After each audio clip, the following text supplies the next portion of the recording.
Walking down the avenue, eyes on me, I see you. Okay, so today we're embarking on a pretty unique mission for the deep dive. We've got the complete lyrics to I See You by the musician Kurt Holes. Now, normally we dig into, dense research or policy docs. Right, the usual stuff. But these lyrics, they're just so layered, really compact. So we're going to treat them as our single source today. Like a narrative poem almost, to pull out the core ideas. Exactly. If you want a shortcut to understanding the thematic powerhouse packed into the song, this is really it. Our goal is to go beyond just, listening casually. Right. We want to deeply explore the actual narrative arc Holes builds. We're looking specifically at these big themes: urban tension, this acute paranoia, and that psychological feeling of confinement. It's everywhere in the verses. It really is. It's kind of like literary forensics, isn't it? Finding the story buried in the rhythm, the specific word choices. We want to show you exactly how this atmosphere of dread is built up using, pretty minimal language. Yeah, it's economical but effective. So for you listening, this is about seeing how artistic simplicity can actually create huge emotional complexity. Okay, let's unpack this. Let's do it. So we jump straight into the action. It immediately sets this, noirish kind of scene, walking down the avenue. Familiar, yeah. Urban setting. But that sense of normalcy just gets completely wiped out in the very next line. Bang! The confrontation. Eyes on me, I see you. And what's striking there, those first two lines, is that power dynamic. It's not just being watched. Right. The speaker immediately turns it around. I see you. There's a recognition. So the initial dynamic is, it's everything, right? The conflict isn't just surveillance. It's this mutual awareness. Right. Does the speaker gain power from seeing the watcher? Or does that just ramp up the terror? It's complex, kind of symbiotic, maybe. But then the environment quickly complicates things. Holes brings in night and shadow right away to obscure who or what this threat is. Shadows move behind the night. Stalking hard, you're out of sight. Okay, so the speaker knows they're being tracked. They acknowledge the threat is real. Yeah. But they can't actually pinpoint the source. Exactly. It's an unseen menace, defined only by its intent, its action, the stalking. Pure psychological tension, then. The danger's confirmed, but it's invisible, which lets the fear just spiral. Precisely. And the lyrics quickly shift, don't they? It moves from just personal danger to something bigger, almost environmental. The setting itself starts to feel hostile. Yeah, I was really struck by that. It's not just the speaker under attack. The whole city feels like it's closing in, maybe even collapsing. We go from a simple walk down the street to this really ominous line. This city street's about to drown. And that detail drown is so crucial. Structurally, it's brilliant. It's not just describing, a rainy night or literal flooding. No, it feels metaphorical. It is. It's a kind of pathetic fallacy where the environment mirrors the character's inner state. The city is drowning because the speaker feels like they're drowning in fear.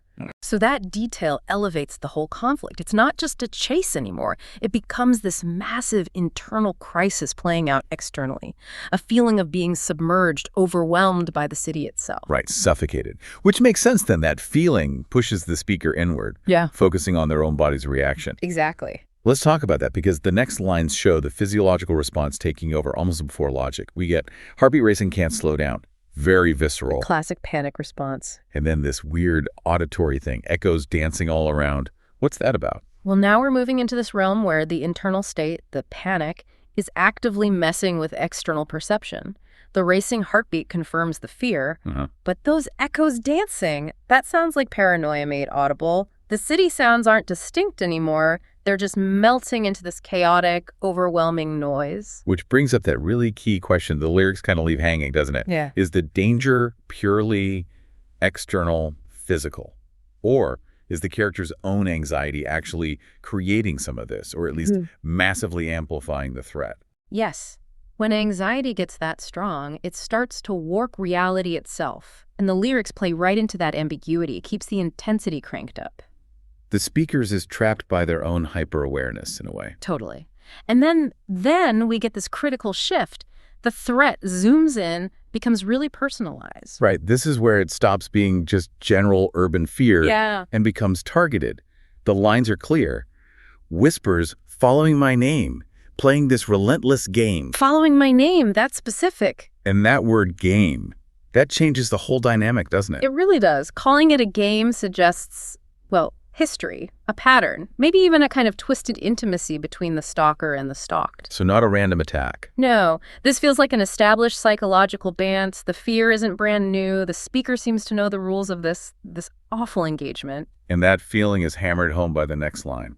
Stalking harder, it's the same. It's the same, meaning they recognize the cycle, they know it's continuous, maybe inescapable. Yeah. But hang on, calling it a relentless game, could that be the speaker trying to, I don't know, rationalize the terror, trying to put some kind of structure on something that's just terrifying, chaotic? That's a really sharp reading. Like, if it's a game, maybe there are rules, maybe there's an end. But the lyrics seem to immediately undercut that hope. I think you're right. It might be a cognitive attempt to frame the fear, but the structure of the song itself, especially the repetition, proves that frame just doesn't hold. Which leads us straight into the core mechanism of entrapment here. Which is that repeating stanza, right? The chorus, basically. It acts like a verbal cage. Exactly. That's the emotional heart of the song, that feeling of inescapability. We really need to look closely at that stanza. It's repeated identically 3 times. Yeah, let's read it.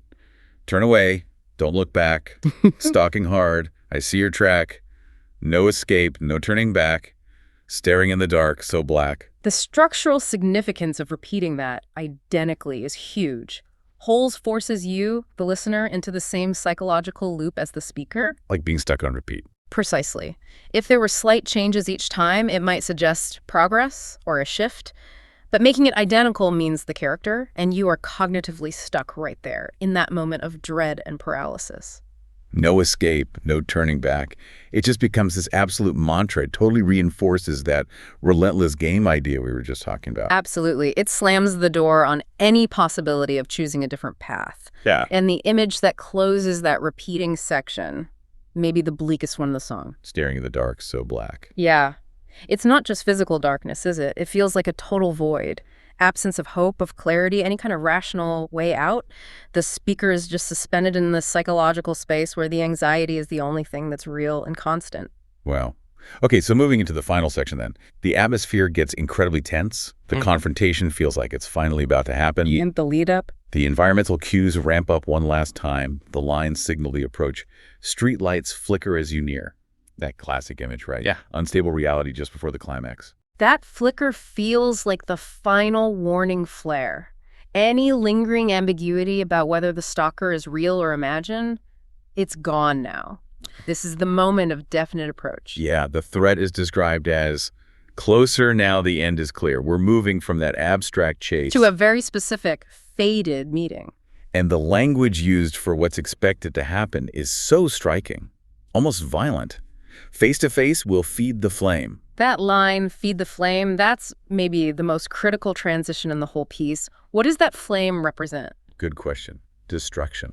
Could be a destructive climax, a fire of confrontation consuming both of them. Or maybe it's the flame of paranoia itself. Ah, the thing they've both been feeding this whole time in this game. Exactly. And now, face to face, they're finally going to let it consume them entirely. It points to an inevitable, probably destructive resolution that's been building since that very first line of mutual recognition. It feels like a necessary, dramatic end to that relentless cycle. It has to end somehow, right? And the final sensory detail we get just before the last line confirms that intense, immediate internal state.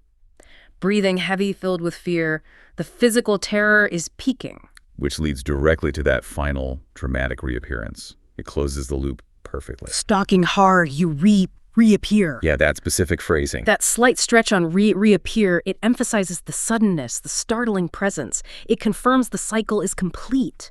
From unseen threat lurking in the shadows. It's a fully present reality right there. The shadow has stepped out. Right at the speaker's threshold. Just a suffocatingly tight narrative.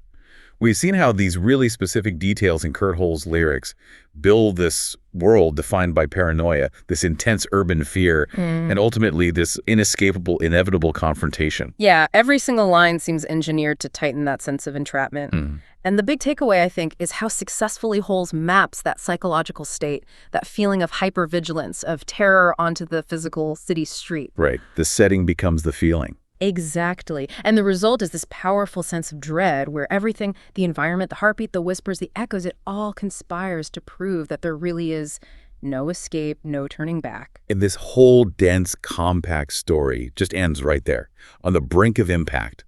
The you is seen, tracked, finally reappears, and the promise is face-to-face will feed the flame. They get hanging. It really does. The song doesn't show us the resolution, but it forces us to think about the conflict's real source. Remember how the city felt like it was about to drown the speaker in terror? Yeah. So consider this. Is feeding the flame truly about a physical fight?